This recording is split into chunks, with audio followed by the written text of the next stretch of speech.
Estamos en el capítulo 3 del libro de Efesios. Este es el último capítulo doctrinal.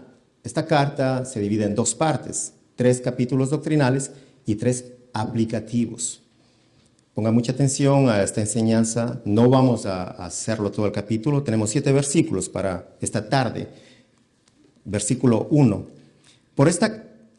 Capítulo 3, versículo 1. Por esta causa yo, Pablo, prisionero de Cristo Jesús, por vosotros los gentiles, si es que habéis oído de la administración de la gracia de Dios que me fue dada para con vosotros, que por revelación me fue declarado el misterio, como antes lo he escrito brevemente, leyendo lo cual podéis entender cuál sea mi conocimiento en el misterio de Cristo, misterio que en otras generaciones no se dio a conocer a los hijos de los hombres, como ahora es revelado a sus santos apóstoles y profetas por el Espíritu, que los gentiles son coherederos y miembros del mismo cuerpo y copartícipes de la promesa en Cristo Jesús por medio del Evangelio, del cual yo fui hecho ministro, por el don de la gracia de Dios que me ha sido dado según la operación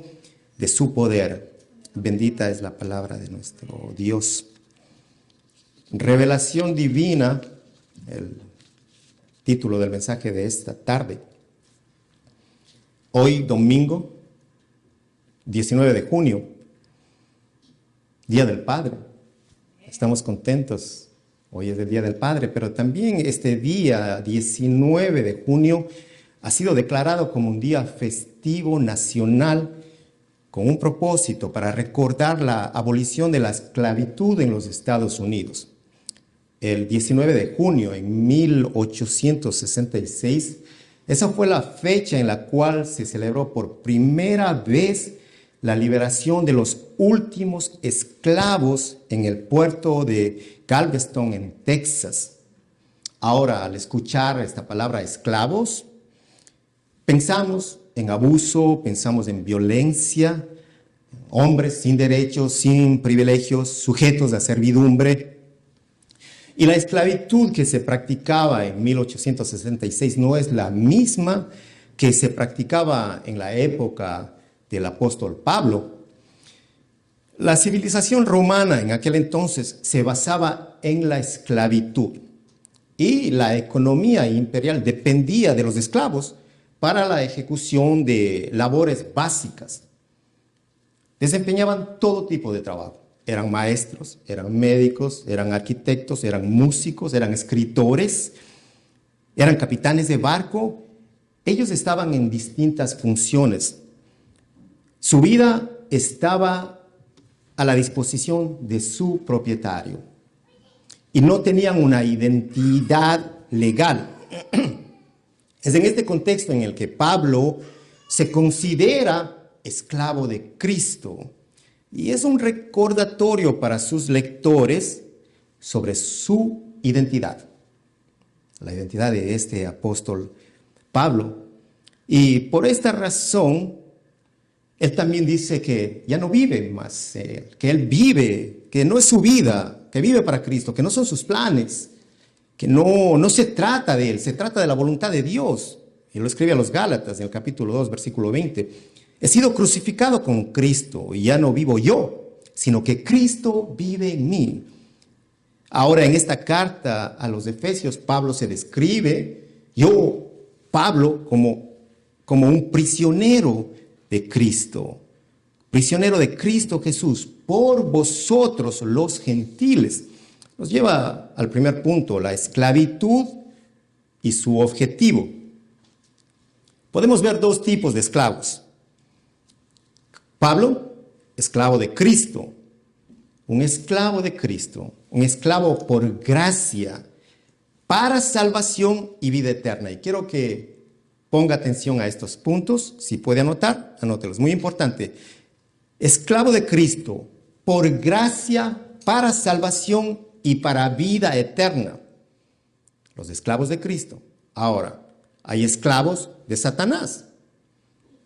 ¿Por qué? Por desobediencia, para pecar y recibir condena eterna.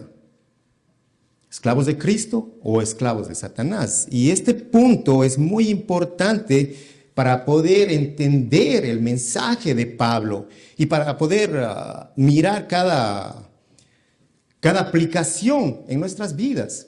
¿Cómo aplica este texto en nuestras vidas? Primera pregunta, ¿a quién le pertenece? ¿Es usted un esclavo de Cristo? ¿Se considera, como el apóstol Pablo, esclavo de Cristo? ¿A quién le pertenece? ¿Es un ciudadano del cielo? Hay dos alternativas. ¿Le pertenece a Cristo o le pertenece a Satanás? ¿Ciudadanía en el cielo o en el infierno? Y lamentablemente no se habla sobre el infierno en las predicaciones. Y no hablar del pecado del infierno es dejar parte de la Biblia fuera del sermón. Es muy triste porque los predicadores tienen temor a hablar del pecado, porque las verdades son ofensivas, son muy fuertes. ¿Cómo que yo soy un siervo de Satanás? Sí, o sirves a Dios o sirves a Satanás, la palabra lo dice. ¿Es una o es la otra? O eres un ciudadano del reino o vas a terminar en el infierno.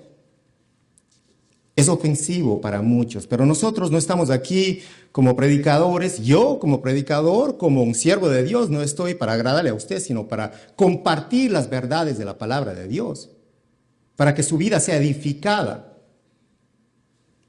Ahora, en tiempos antiguos de esta palabra, los esclavos del rey eran las personas más respetadas, los esclavos del rey.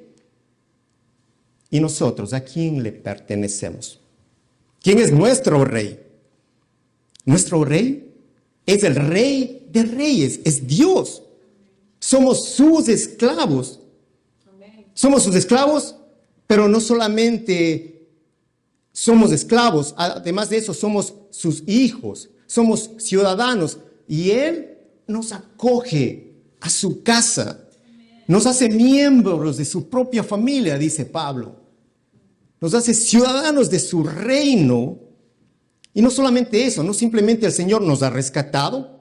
Además nos dice la palabra que Él nos ha comprado a precio de sangre. Nos aceptó, nos adoptó para transformarnos de hijos de ira a hijos de justicia, dice el apóstol. Y todo mediante ese trabajo redentor de Cristo, el unigénito. El primogénito entre muchos hermanos, dice el apóstol en la carta a los Romanos, capítulo 8, versículo 29. Porque a los que antes conoció, también los predestinó para que fuesen hechos conformes a la imagen de su Hijo, para que Él sea el primogénito entre muchos hermanos. En Roma, la dignidad de un esclavo provenía del poder y de la posición de su dueño. La dignidad del esclavo. Tomen en cuenta y mediten esto.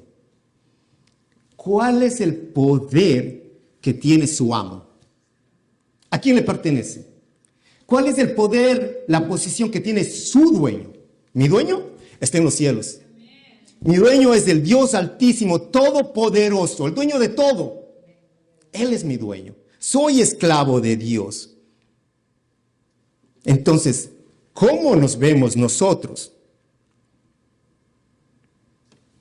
¿Tiene poder? ¿Estamos seguros que Él tiene el poder? ¿Estamos seguros de su posición? Los esclavos en Roma sabían a quién le pertenecían. Y sabían la posición, por eso eran gente importante, porque eran esclavos de un rey.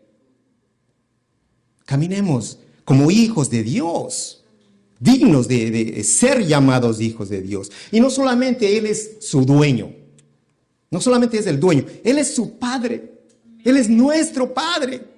Bendecimos a nuestro Padre Celestial hoy, mañana y por siempre. No solamente el 19 de junio, bueno, nosotros sí, hermano, una vez al año. Feliz Día del Padre, gracias.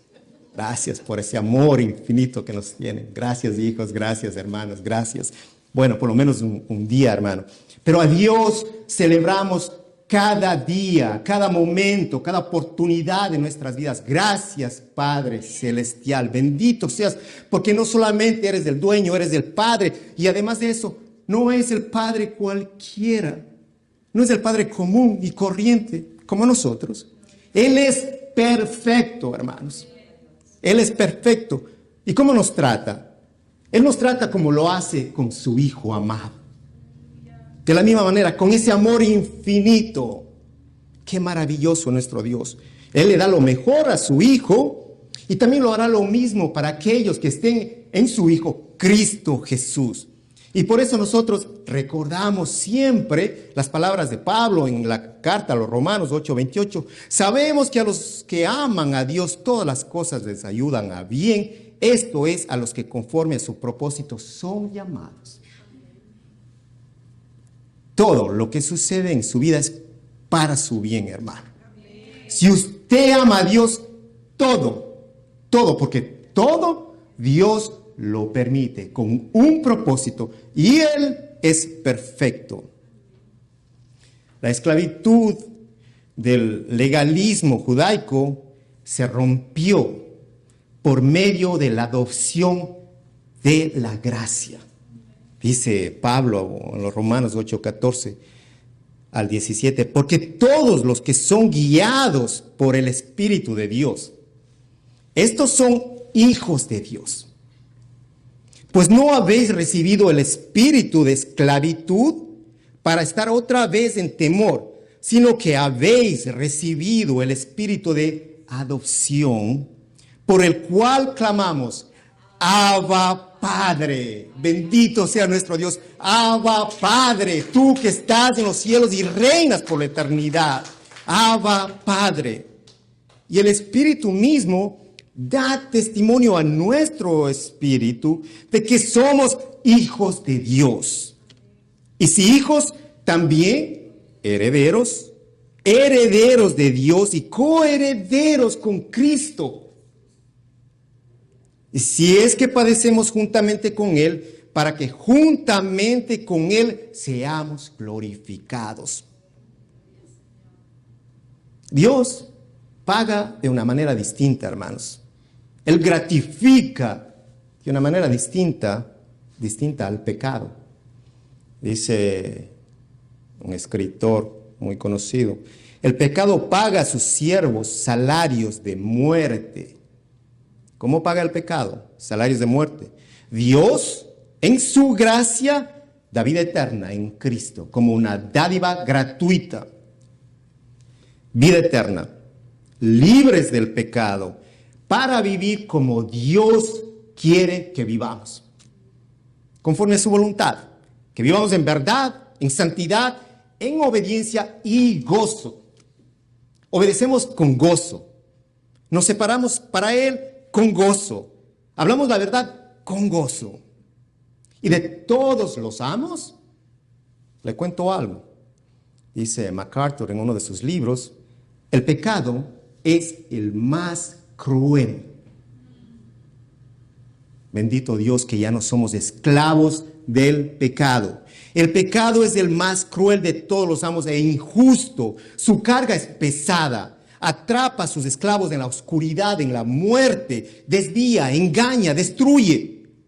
Mire lo que hace su amo. ¿Usted quiere servirle a alguien que le va a destruir? ¿Que va a acabar con su vida, con sus hijos, con su familia? ¿Quiere servirle a este amo que es el pecado? No, que es cruel, que es injusto. No. Mas Cristo es amoroso, es misericordioso. Su yugo es fácil. Gracias. Porque recordamos que su yugo es fácil. Ligera su carga. Él es luz, es el camino, es la verdad, es la vida. Hay gozo y gloria eterna en nuestro Señor. Somos esclavos de Cristo, como Pablo y todos los creyentes, y debemos administrar correctamente su gracia. Segundo punto, la administración de la gracia de Dios y sus misterios revelados. En este capítulo podemos ver cómo Pablo nuevamente tiene ese deseo de estallar en alabanza y en intercesión. delante del Padre. ¿A favor de quién? De sus lectores, de sus hermanos, a quienes está enviando esta carta. Y en la Nueva Versión Internacional la traduce de esta manera. Por esta razón yo, Pablo, prisionero de Cristo Jesús, por el bien de ustedes, los gentiles, me arrodillo en oración. Pablo está orando, habíamos visto, estudiado esto, está orando, clamando para que le llegue la casa, para que le den el trabajo, para que le sane. No, está orando por sus hermanos, para que Dios les dé sabiduría, para que Dios les dé conocimiento, para que conozcan más de su Dios. Y ahora otra vez dice, me arrodillo en oración, y lo vuelve a hacer en el versículo 14. Por esta razón yo, Pablo, prisionero de Cristo Jesús. Continúa nuevamente, prisionero de Cristo Jesús, por el bien de ustedes los gentiles, me arrodillo en oración. Hay algo que nosotros debemos hacer, que está a nuestro alcance todo el tiempo, la oración.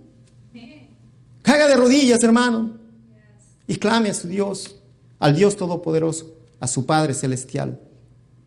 Pablo, como un siervo, como un esclavo de Cristo, necesitaba cumplir con sus funciones.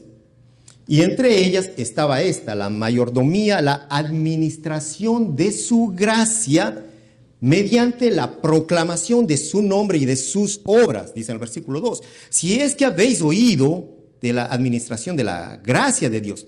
En estas palabras, si es que habéis oído, es una frase retórica que se usaba en aquel entonces como, por supuesto que todos escucharon, pero él hace la pregunta, si habéis oído, ¿y quién no ha escuchado? Si habéis oído de la administración de la gracia de Dios que me fue dada para con vosotros, una función, una responsabilidad que Pablo tenía, y repite 3 veces, versículos 2, 7 y 8, la gracia que le fue dada, por gracia que recibió. Y toda persona que ha sido redimida, rescatada, está consciente, estamos conscientes que es la gracia de Dios en nuestras vidas. Todo por su gracia. Salvos, lo ha dicho Pablo, salvos solo por la gracia de Dios, para que nadie se gloríe, porque es don de Dios. Por su gracia, la que vivifica, la que nos rescata, es por gracia. Solamente un precio alto, sí. No me confunda cuando digo no hay nada que pueda hacer el hombre, porque no hay nada, porque no aporta nada para la salvación. Todo proviene de Dios, todo es de Dios, por Él y para Él. No se trata del hombre, se trata de Dios, es la gracia. Ahora, pues es la gracia, y esta gracia tiene que ser administrada correctamente. Dios provee la gracia a sus siervos para que puedan cumplir con su llamado, para que puedan cumplir con la función delegada por Él. Dios llama, Dios capacita. Dios le llama y Dios capacita. Y todo proviene de Él, de comienzo a fin. Dice la segunda carta a los Corintios, capítulo 5, versículo 18. Y todo esto proviene de Dios, quien nos reconcilió consigo mismo por Cristo y nos dio el ministerio de la reconciliación.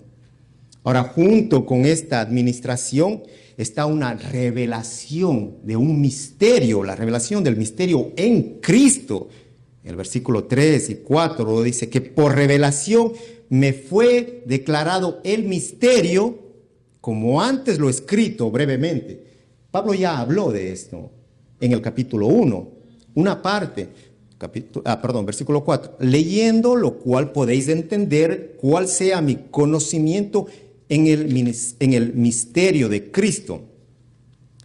La iniciativa no es de Pablo, es de Dios. Es Dios quien lo escogió.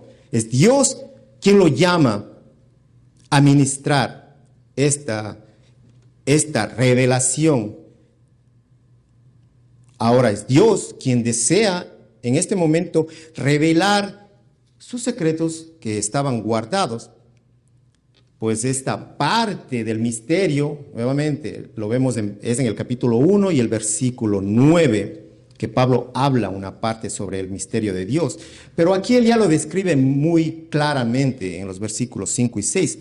Dice, misterio que en otras generaciones no se dio a conocer a los hijos de los hombres, como ahora es revelado a sus santos apóstoles y profetas por el Espíritu, que los gentiles son coherederos y miembros del mismo cuerpo y copartícipes de la promesa en Cristo Jesús por medio del Evangelio. ¿Qué podemos ver aquí? Hay receptores de este misterio, dice, los santos apóstoles y profetas. Luego hay un adverbio, ahora. Este adverbio aclara esa identificación de estos primeros receptores del misterio. Apóstoles, profetas de la iglesia. En ese momento, apóstoles y profetas, y también lo dijo Pablo en el segundo capítulo, versículo 20, el fundamento de la iglesia, apóstoles, profetas, la piedra angular. Ahora esta revelación no fue exclusiva para el apóstol Pablo, porque no dice el apóstol, dice apóstoles, santos, apóstoles y profetas. Sí, a Pablo se le encomendó ir a los gentiles a proclamar las buenas nuevas, a proclamar el evangelio. Ahora, es importante tomar en cuenta esta palabra, santos, y su significado primordial, santos, apóstoles y profetas. El significado primordial es apartado, separado, muchos lo saben, separados para un servicio de Dios.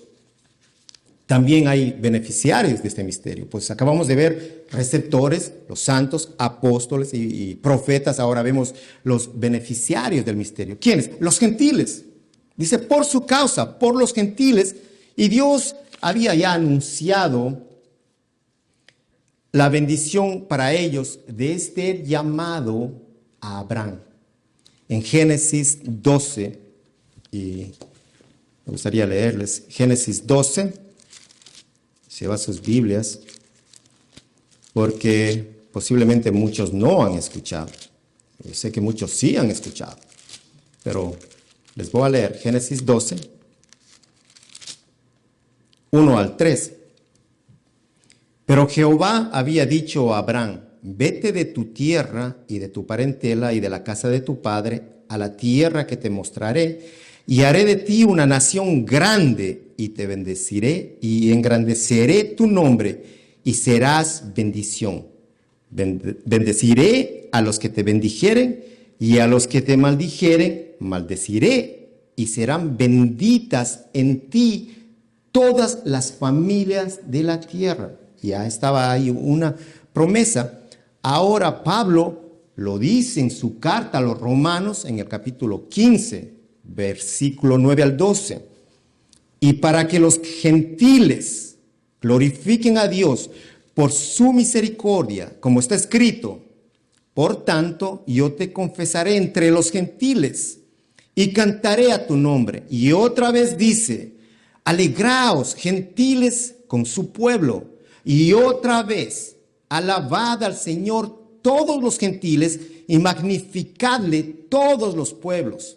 Y otra vez dice Isaías, estará la raíz de Isaí y el que se levantará a regir los gentiles. Los gentiles esperarán en él. ¿Qué hace Pablo? Pablo cita pasajes de 3 divisiones del Antiguo Testamento, de todo el Antiguo Testamento. Pablo lo cita. Y mientras el pueblo escogido, mientras el pueblo de Dios ignoraban la palabra de Dios, ignoraban que un día iba a ser un solo pueblo, mediante el Mesías, mediante el prometido, mediante su Hijo Jesucristo, y que aquellos despreciados y gentiles serían parte de ese pueblo y tendrían acceso directo al Padre. Pero ellos ignoraban esa palabra.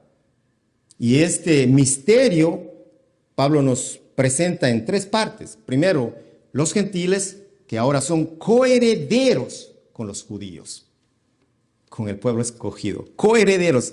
Algo que solo por adopción tenían derecho. ¿Y qué dice el Señor?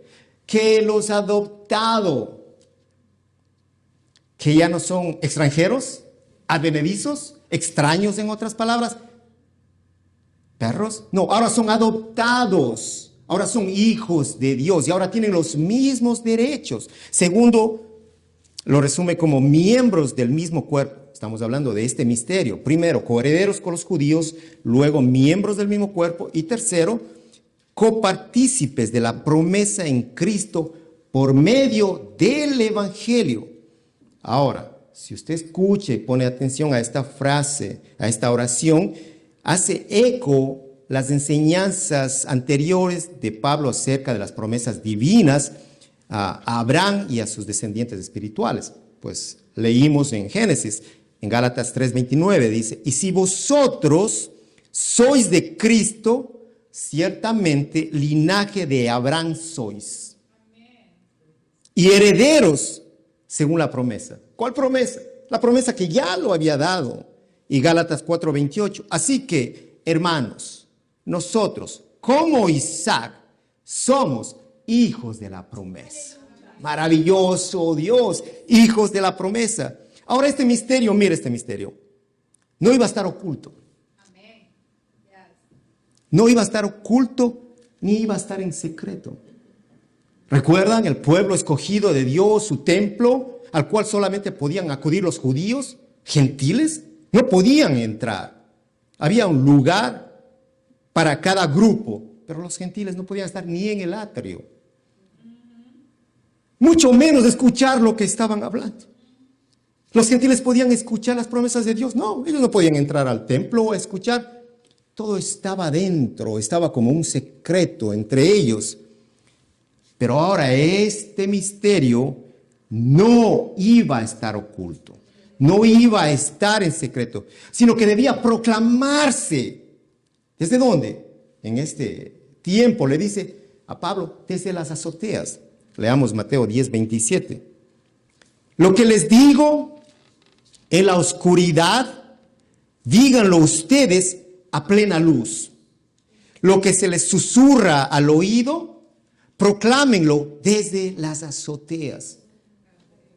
En otras palabras, bueno, ¿qué es lo que quiere decir? Díganlo a todas las personas a voz alta, no tengan temor, no tengan miedo, salgan a las azoteas y proclamen la verdad de Dios, que Él vive, que Cristo Jesús es el Mesías, el prometido. No tengan pena, párese arriba y díganlo a todo el que pase. Ya no es un secreto. Qué maravilloso, la palabra de Dios. Se acabó la esclavitud, no más. Se acabó, ahora han sido adoptados, son hijos. Ya se cortó ese yugo. Desde las azoteas, desde donde nosotros proclamamos el Evangelio. Muchas veces puede darnos pena abrir nuestros labios. Y la palabra nos manda a nosotros a compartir. ¿Y qué tal si ahora dijera, salga, párese ahí y grite en el techo de su casa? Ay, hermano, no, usted sí ya está pasadito. No, ¿cómo va a decir eso? Imagínese. O del carro salga y diga, Cristo vive. ¿Por qué no, Señor? Es mi Rey, mi Salvador. A mí no me da vergüenza. Él es mi Padre. Y le voy a decir a todos, Él es el Rey de Reyes. ¿Cómo va a tener vergüenza? Yo estoy manejando, está la luz en roja, le abro la puerta. Le veo a una señora, chofer de un bus escolar. Me sonríe y le digo, buenas. ¿Sabes que Dios en verdad te ama y te cuida? ¿Sabes que le envió a Cristo para redimirte y sacarte de la esclavitud? ¡Aleluya! ¡Ya sí! Ok, glorifica su nombre. Bueno, ¿alguien me mandó a hacerlo? ¿Alguien me dijo? Yo no, hermano, yo no subo a la ventana, me da pena. Pero si el Espíritu de Dios me mueve, ¿por qué voy a tener temor? Si es que Él me guía, ¿por qué me voy a avergonzar? Podría haberme insultado. Bueno, aleluya. Que Dios la bendiga. ¿Ok? ¿Nos van a rechazar? Sí. ¿Vamos a tener temor al rechazo? No. Vamos a proclamar las buenas nuevas de salvación. Nos sacó de la oscuridad a la luz, a plena luz. para que podamos proclamar las buenas nuevas de salvación. Para ir cerrando este mensaje, hay misterios, como vimos en el primer punto, esclavos de Cristo, y hay misterios, hay esclavos, hay una identidad, y ya estudiamos cuál es nuestra identidad. Somos esclavos, yo sí soy esclavo de Cristo, hermano, y me siento feliz, contento y gozoso, porque soy esclavo del Rey de Reyes. No del rey de Inglaterra, del Rey de Reyes que rige sobre la humanidad y sobre el universo. De Él, sí, soy esclavo de Cristo. Esclavos de Cristo, adoptados por su Padre, con una nueva ciudadanía. Tenemos una esperanza en donde vamos a estar por la eternidad. Nos dirige su Santo Espíritu. Él mora en templos humanos, en cada uno de nosotros. Cada miembro de la iglesia, como parte del cuerpo de Cristo, Él mora en cada uno de ustedes. Y mora para dirigirnos al Padre en santidad, en obediencia, en rectitud. Además de eso, Él mora en cada uno de nosotros para enseñarnos a administrar la gracia que Dios nos ha dado. Gracias, Padre, por tu gracia. Pues bueno, ¿y por qué te portas tan mal? ¿Qué te pasa? ¿Qué pasó con su lenguaje? ¿No? ¿Cómo administramos la gracia de Dios en nuestras vidas, en cada aspecto de nuestra vida? El Espíritu de Dios está presente para poder guiarnos a administrar correctamente su gracia mediante la revelación de su misterio en Cristo Jesús. Ya ha sido revelado en Cristo Jesús. ¿Y qué es? ¿Qué hay en Cristo? Hay vida, sí. Sí, en abundancia, sí, en abundancia. ¿Qué más hay en Cristo? Hay sabiduría, hay conocimiento. En Él está todo, en Él hay todo. Él es el autor y el consumador de la fe, dice la palabra. Cristo Jesús. Él es el primogénito de toda creación, le dice Pablo a los colosenses. Es la imagen del Dios invisible. Cristo Jesús, nuestro hermano, coherederos con Cristo Jesús, con quien es la imagen del Dios invisible, el creador de todas las cosas que por su voluntad existen y fueron creadas. Cristo Jesús. Somos, recuerde, coherederos con Cristo Jesús, con nuestro Señor. ¿Coherederos de qué? De su reino, de todo lo que le pertenece al Padre. Somos hermanos. Somos una familia en Dios. ¡Qué hermoso!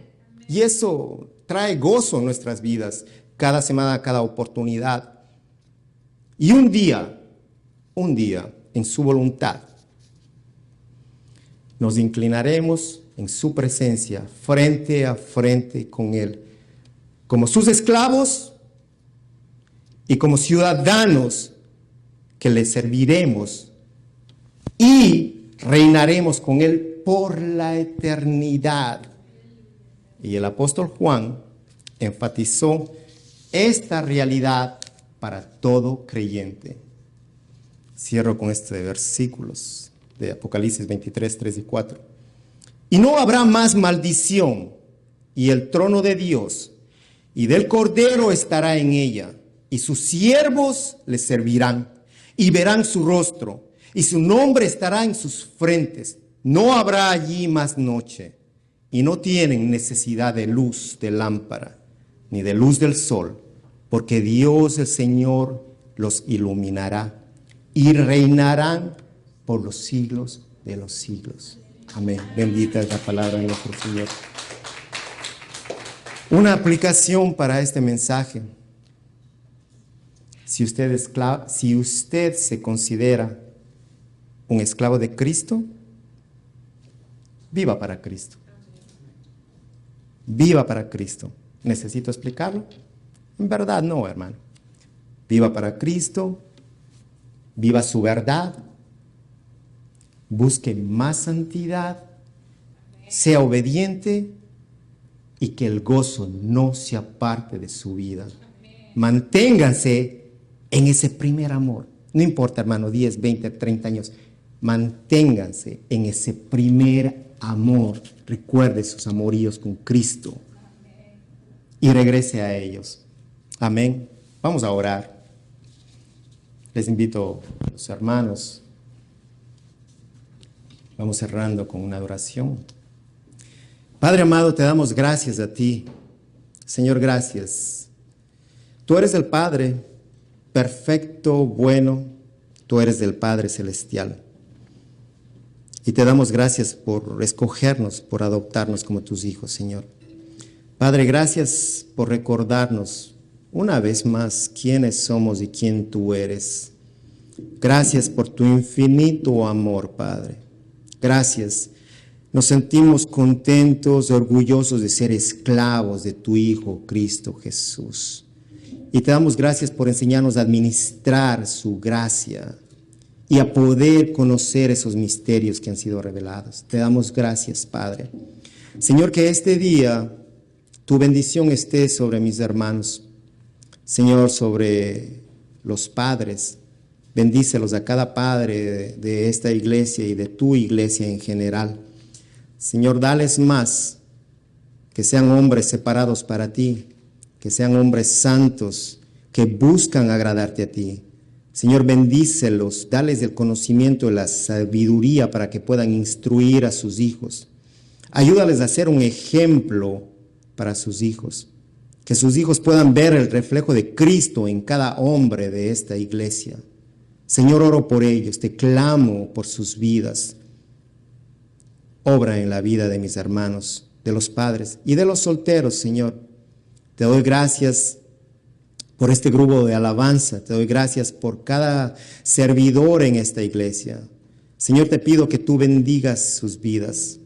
Te pido, Señor, que con el mismo deseo, con ese amor que ellos adoran y cantan, Señor, y que te sirven a ti en la puerta, en la escuela, en toda área, en el sonido, que con ese mismo amor, Señor, con ese deseo ferviente, busquen ser más santos, que busquen más de ti, Señor, que se llenen de tu palabra, Señor, que sus corazones ministren tu palabra, Padre amado, que te adoren en espíritu y verdad, Padre.